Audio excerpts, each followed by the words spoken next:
If you're struggling to play fast on the bass drum, or maybe you're able to play fast but not clean and loud, then today's solution is for you. And the best thing about this is that it works for any kind of foot technique, whether you're a heel up or heel down player. You can do this.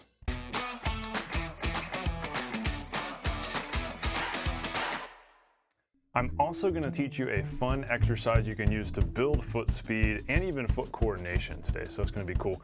Plus I'm going to give you a few tips for getting rid of bass drum flutter, because that's a common issue where the beater just flutters on the head, and sometimes that can be hard to deal with. So we're going to cover that too. But first, what is the big tip? You must approach bass drum technique the same way you do hand technique, which I know might sound a little weird, but think about it.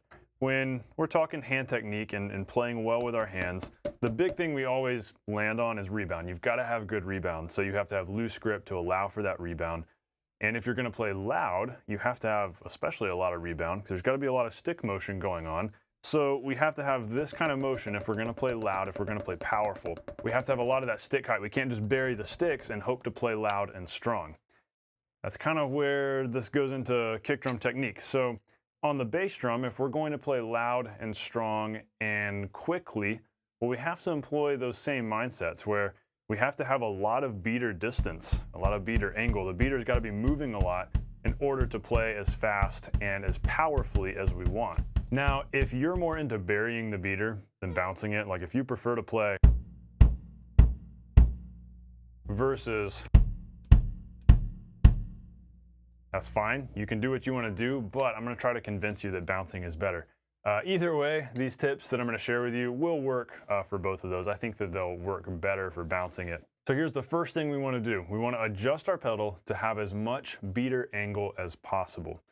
If your pedal is adjusted with any less angle than mine has, then definitely increase it. And I'm not saying mine is perfect. You got to do yours just like mine. Mine's perfect for me, but everybody has their different preferences here. But have a lot of angle. Honestly, the way mine's adjusted, I'd be okay with a little bit more angle. I could play around with that.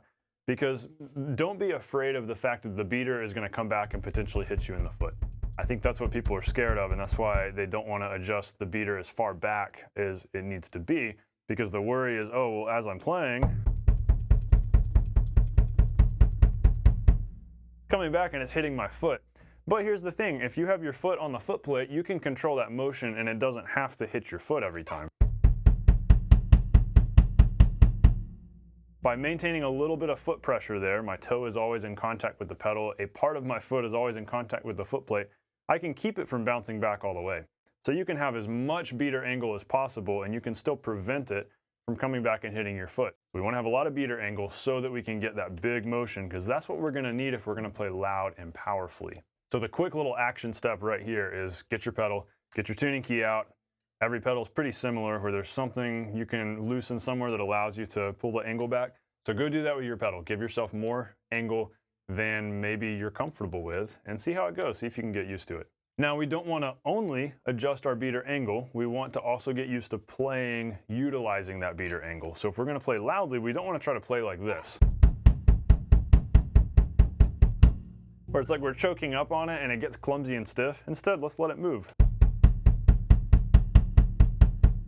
It's just like with our hands, where if we're going to play quietly, this is fine, but we're not going to try to play loud with tiny stick height. We're going to open up the stick height as we're playing louder, because that's natural. So allow lots of beater motion as you get louder. Hey, I mentioned earlier I'd give you some tips for getting rid of flutter, because that's definitely a thing, and that can be tough to deal with if you're recording. Like once that's happened in a recording, it can be tough to get rid of. So you want to just avoid it to begin with. So it means that you've got to commit to either burying the beater or bouncing it. It's the in-between that results in the flutter. If I'm burying it without enough pressure, or I'm not actually letting my foot up so that it can bounce, it's kind of like if you're playing where you're not letting the sticks rebound. It's like you've either got to commit to dead stroke into the drum or let it bounce. And so same with the kick drum, you've got to go strong either way. And you also want to tune your drum to help you out with whichever way you prefer to play. If you're going to bounce the beater, then you can tune a little higher, provide yourself with extra bounce. You'll get extra rebound off the head if you do have the drum tuned higher. But if you're going to bury, definitely tune lower. And also, this is something that makes a big difference.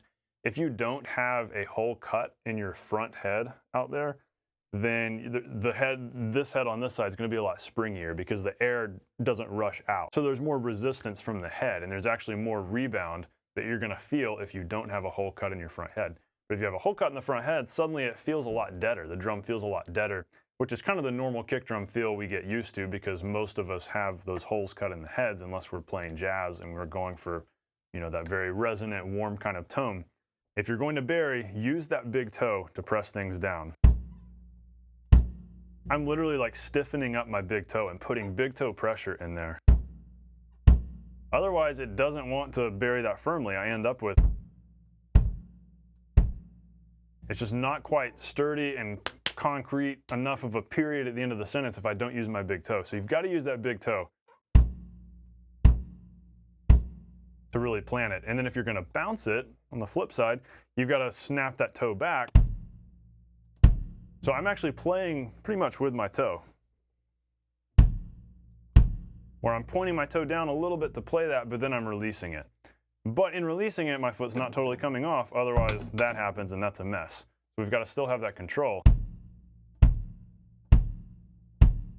And so practice doing one or the other. Decide which your method is going to be. Are you going to bounce? Are you going to bury? You can do both, but be able to control it and be intentional about what you're doing and aware of what you're doing at all times. You'll avoid flutter that way. All right, time for the exercise. So this is where the rubber meets the road. I want to give you a good concrete way to practice what we've talked about, how to bring all of these tips and kind of randomness together into something you can apply in your practice routine to actually get better at this. So in doing this though, remember it's not what you practice, it's how you practice it, and it's what you're applying to what you're practicing that determines whether or not you actually get results from it. So what we want to do here is we want to play all those notes loudly and evenly. And in order to do that, we've got to allow a lot of beater motion. So here's what we don't want to do.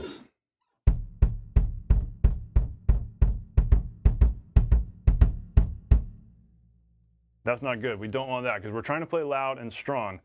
And so we want to allow some beater distance. Now here's the cool thing. Even if you're playing this quietly, you can still allow more beater distance than I did in that first bad example. That was kind of the same thing as playing where it's just loose and relaxed. And I'm not hitting hard. I'm just letting the stick float along. Do the same with your beater.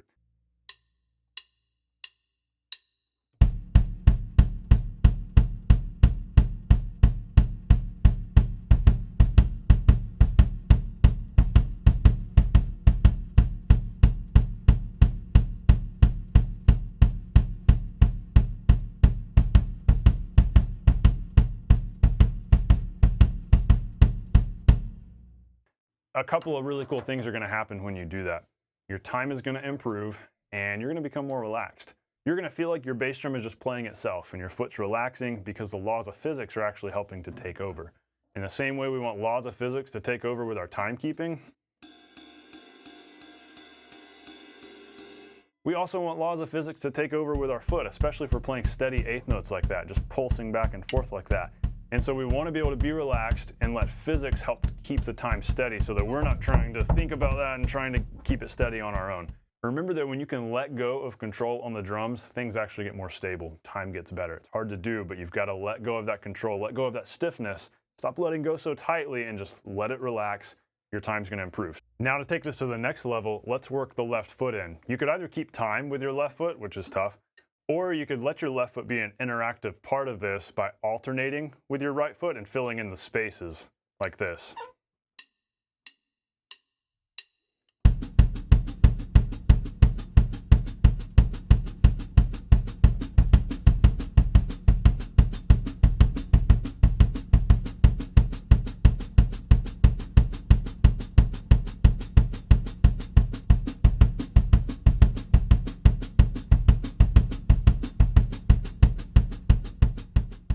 Now you can also practice this more quietly. Quiet playing leads to control, but in practicing it quietly, don't choke up on the beater right here. Still let the beater bounce naturally, just don't put a lot of force into it. Now something worth noting, in practicing this, my core is definitely working. So are my upper leg muscles. There's a lot of muscles up here that you end up building up and definitely toning over time playing this kind of stuff with your feet. When you have both feet going, you're having to make sure you're maintaining balance, maintaining good posture. And so that means these muscles here are pretty firm, pretty tight, and so are the leg muscles. maybe even more so when you're playing quietly, because you're having to think about staying stable as you're playing quietly. And so if you're making sure to relax up here and everything, you might notice that in contrast to your arms being relaxed, legs are a little bit tense, things are stiff down here. That's just your core having to keep yourself balanced. And so the more you do this, the more you'll build up that core strength. All right, one final thing I want to leave you with, and this is something I talked about in our previous video that I'll link in the description, that every bass drum pedal has a natural tempo.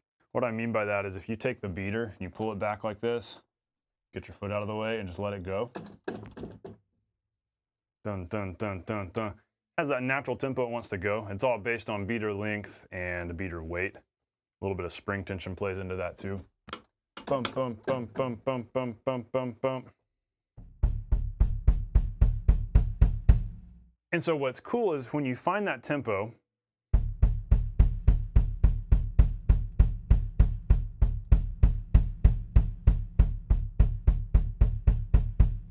kind of somewhere in that range, when you find that, you're actually able to play with the beater just smoothly moving back and forth the whole time, the same way you might with your stick, where instead of having to go,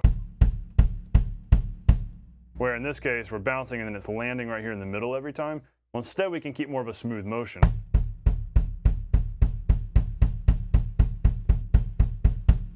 And that's where it gets a lot easier to keep time, to keep steady time. So that tempo there, yeah, kind of that 100 to 110 range, and most likely your pedal lands somewhere around there also. And so figure that out, find that tempo, because that's a great tempo to start this exercise that I showed you a minute ago at, where you can get those 8ths super steady and then just go into the 16ths and relax into the 8ths. And so literally your foot's taking a break when you go into the 8ths, because you're not having to think about time. That's just the tempo your pedal naturally wants to go at. So hopefully you caught throughout the lesson the 3 action steps. Action step 1 was go adjust your pedal for maximum beater angle. Action step 2 was practice that exercise. Practice the exercise I gave you. Action step 3, find your pedal's natural tempo, and that'll show you the tempo you can start at with that exercise, because that's going to be easiest. And then from there, you can practice going a little slower, practice going a little faster. Hey, as always, everyone, thank you so much for watching. If this video helped you out, be sure to subscribe if you're new to the channel, for one thing. But also go download my free e-guide, Know What to Practice, the 3-part daily practice routine for people with busy lives, because this helps you condense your practicing into 30 minutes a day while maintaining a well-rounded practice session. So if you've been in that spot where you don't know what to practice or you're not making progress, this guide is going to totally solve it. We talk about hand stuff. We have a whole bunch of detailed examples of coordination exercises to practice. And I can confidently say that if you download this guide, you're going to have enough material to practice for the coming months and maybe even years, because a lot of this you can take and run and get creative with it too. So you can even go beyond the booklet. So go check it out. It's super cool, super valuable, and it's helped out a bunch of drummers, and it will help you out too. You can do this. You're more capable of mastering the drums than you think when you put your mind to it and you put in the practicing. You've got the right resources in your hands now, so go do this stuff, practice. I'll see you on the next video. Stay non-glamorous.